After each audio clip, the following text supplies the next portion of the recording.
What's up, everyone? Today, I'm coming at you with a phrasal verb lesson. So these are all phrasal verbs that are related to travel and transportation. This is something that's very common. It's a part of our everyday life. We go places, we take different transportation. So it's good to know the phrasal verbs that are associated with different types of transportation. So I'm going to teach you the meaning of the phrasal verb as well as give you some examples so that you can see how it's used in context. Keep in mind that some of these phrasal verbs may have multiple meanings, but today I'm only going to talk to you about their meaning when it comes to travel and transportation. The first one that I want to teach you, actually, I'm going to teach you the first two at the same time. And those first two phrasal verbs are get on and get off. So when you get on something, you're talking about you're entering it. When you get off, then you're talking about leaving it. Now, what I really want you to remember with these phrasal verbs are the types of transportation that we use them with. So we use get on and get off when we're talking about a bus, a plane, train, boat, motorcycle, or bike. So those are 6 forms of transportation that you will use. Get on, get off. Please get on the bus. Please get on the bus. Get on the boat. Train's leaving. Do I get on the train? Where are you meeting these women? When they get off the bus at the party? Right here, George. In here. Bike's the soul. Get off the bike. Come on. Now, another set of phrasal verbs that have the same meaning is hop on and hop off. So again, hop on means the same as get on. Hop off means the same as get off. The only difference is that I think hop on and hop off, they're a little more casual, a little more informal. But you hop on, you enter, you hop off, you exit. And you use them with those same 6 types of transportation. Hop on. Wait! Wait! Hop on. What? Hop on. Huh? Hopped on a train, followed it to Greece. No, hop off! No, get down! Hop off there, blonde ambition! Now, just to give you a real-world example, if you've traveled in a major city, especially in Europe, you may see a bus that's called hop on, hop off. It's a tourist bus that drives around the city and takes people to the main tourist destinations. And it's called hop on, hop off because you buy a ticket, you can hop on and hop off at the different landmarks. Keep an eye out for that the next time you're traveling in a major city. The next set of phrasal verbs that I want to teach you, and again, we're going to do them both at the same time, and that's get in and get out. So get in is just to enter, get out is to exit, to leave. So the only difference between get in and get on is the types of transportation that we use it with. So when we're talking about getting in and getting out, we're going to use that with cars, trucks, taxis, ambulances, helicopters, and canoes. I don't know how many times you find yourself getting in and getting out of a canoe, but just in case, now you know. You're going to get in that canoe and then you'll get out of that canoe. Get in the car. Get in the truck. Oh boy, she's getting in his helicopter. Our only chance is if you get in that ambulance and you drive us out of here. Get out of the car! Get out! Get out of my truck! Get out of my cab. What do you mean get out? Get out of the cab! What? I'm not getting out of this cab! No! No! We can also use these same types of transportations with other phrasal verbs. We just got to replace the verb, and that is hop in and hop out. It means the same. Hop in is the same as get in. Hop out, same as get out, and we use them with those same types of transportation. It's just a little more casual. It's a little more informal. Hop in, hop out. Hop in, we'll talk in the car. Hop in! Let's go check out your new home. You gonna hop out, sir? No, he's not hopping. No hopping. Okay. We're here. Hop out. So there you have it. We just learned 8 phrasal verbs right off the bat. Just keep in mind that when you're talking about trying to figure out the difference between get in and get on, it really depends on the type of transportation. The next phrasal verb is get around. And to get around is just to move around from one place to another. You are traveling from one place to another place. You're getting around. Often I think it's used in the context of a question and you're going somewhere and people may say, hey, how are you going to get around? How are you going to move from one place to another? And you might say, well, I'm just going to get on a bus. Or maybe you're going to say, hey, I'm going to hop in a canoe. That might work if you're traveling in a place like Venice. But when you want to get around, you are moving from one place to another. You can also use it in the context of even a smaller area. For example, the home. If you have an older grandmother or grandfather, and you could say it's difficult for them to get around. If they have a tough time walking around the home, you could use that in general conversation and be like, yeah, they have a tough time getting around. So you can use get around when talking about a larger area or even a smaller area, when you need to move from one place to another. Get around. But Mr. Ant does have one with an electric motor, where he can get around by himself. How are you gonna get around out there? We'll rent a car. The next phrasal verb, possibly one of my favorites, is hurry up. And if you tell somebody to hurry up, then you are just telling them to go faster, to move faster. We need to hurry up. I think we use it a lot, especially in travel. If you are running late, you're going to tell somebody, hey, we need to hurry up. We got to catch our flight. Or if you're in the car and somebody's driving and you're late again, you might tell them, hurry up. We need to move faster. This phrasal verb is a great example that it can be used in a variety of different contexts, not just travel or transportation. At work, if you need to finish something on time, you might tell them to hurry up. We need to hurry up because we need to finish the report on time. I need you to hurry up now, because I can't wait much longer. Hurry up and get in. I'll drive. You better hurry up. Yeah, I'll run. Quick, get in, hurry up, let's go. The next phrasal verb is take off. And this is just talking about an aircraft, mostly a plane, when it leaves the ground and it starts flying. It takes off. For example, if you have a flight, instead of somebody asking you, when does your plane leave? Maybe they'll ask you, hey, when does it take off? When are you leaving? When is it going to take off? Often I think I'm usually sitting on a plane waiting because it's been delayed and I'm wondering, when are we going to take off? They need to hurry up. Let's take off. It's only an hour before the plane takes off. That's no surprise. Since I've been here, those planes have been taking off every 2 hours. I want to make sure the helicopter's ready to take off. Got a private jet taking off across town. And we wanted to get you a seat on this rocket before it takes off. Then we have hold up. And this means to cause a delay and often make somebody late because of that delay.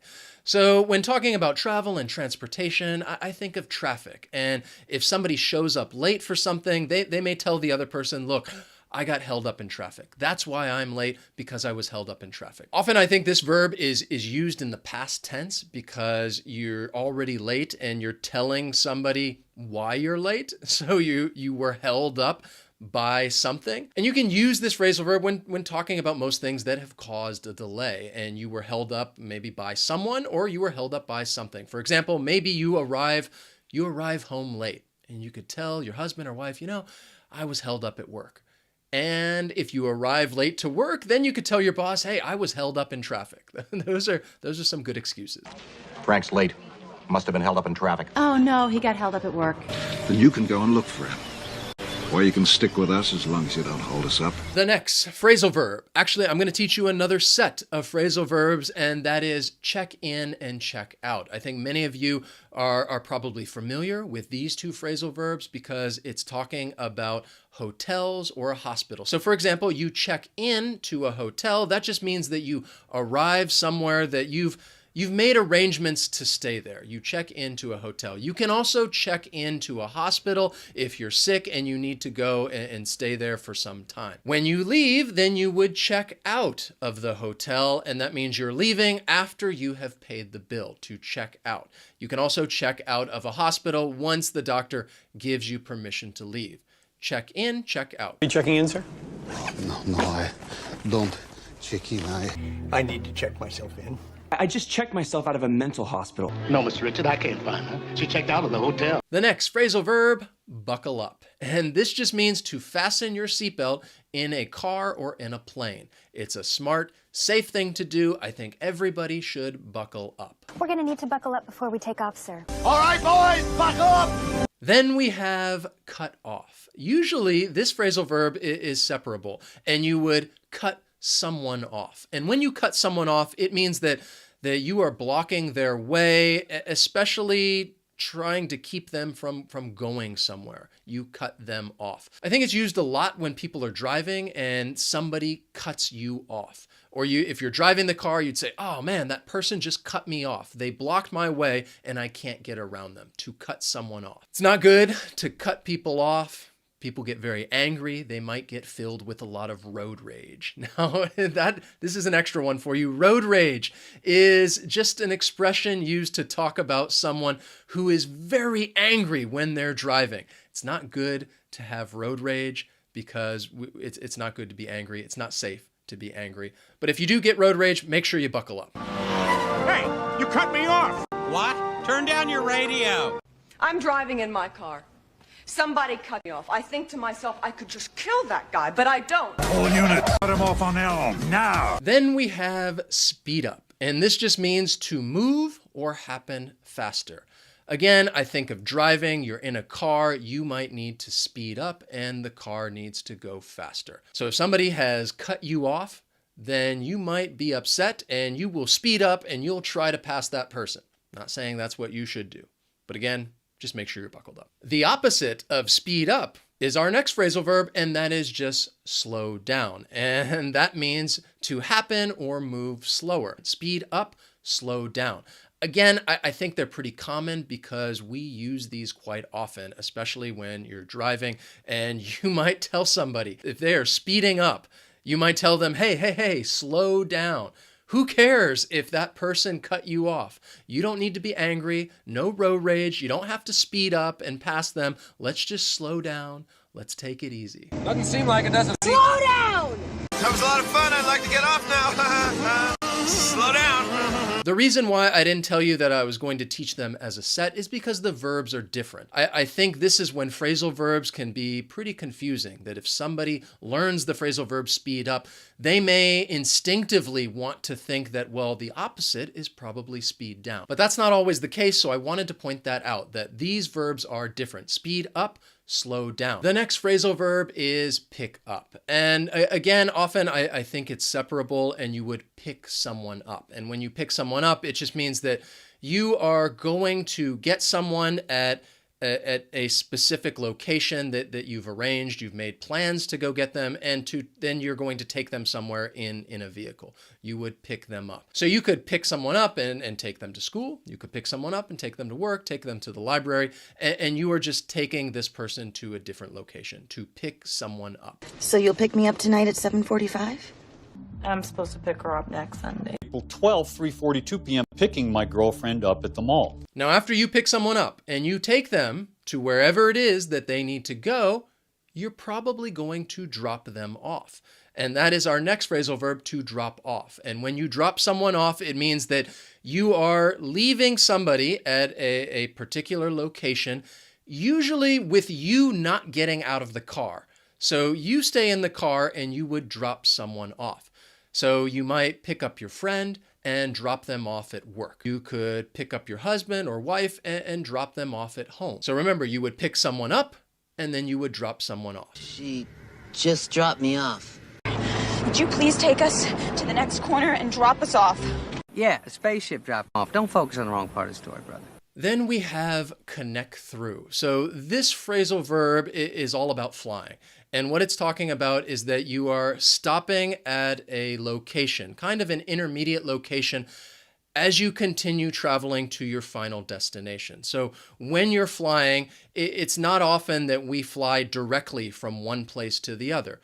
We are going to connect through another city, and you'll have to change planes, and you will go on to your final destination. So this would come up when you're having a conversation about flying, and somebody's asking you about your flight, and you're telling them how long it is, and that you have to connect through 1 or 2 or 3 different places before you reach your final destination. Connect through. I never want to connect through many different places. I always want to take off from wherever it is that I'm leaving and then land in my final destination. And then I can catch the 4:30 a.m. back to Edinburgh, connect through Houston, head on up to Cincinnati, and then rent a car, drive around 9, and I'll be home 2 hours earlier than if I flew home as planned.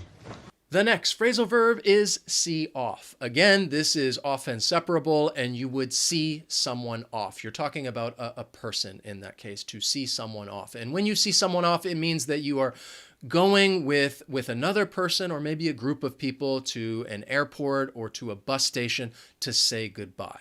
I am going to see my friend off. I'm going to take them to the airport and say goodbye to them there, or maybe a bus station if you are going to get on or hop on a bus to see someone off. It was so nice of you to come to the airport to see us off. Oh, shoot, and I really wanted to see Will off to the bus. Come to see me off, Greyjoy. Kind of you. Your master doesn't seem to like Lannisters. I hope you have a wonderful day. Remember, next time you get in a car, be sure to buckle up. And if somebody cuts you off, don't worry about it. Don't speed up. Take your time. Just slow down. There's no reason to hurry up. But I hope you can now go out and try to practice using some of these phrasal verbs, because that is the best way to remember their meaning. I hope you guys have a wonderful day, and I will see you next time.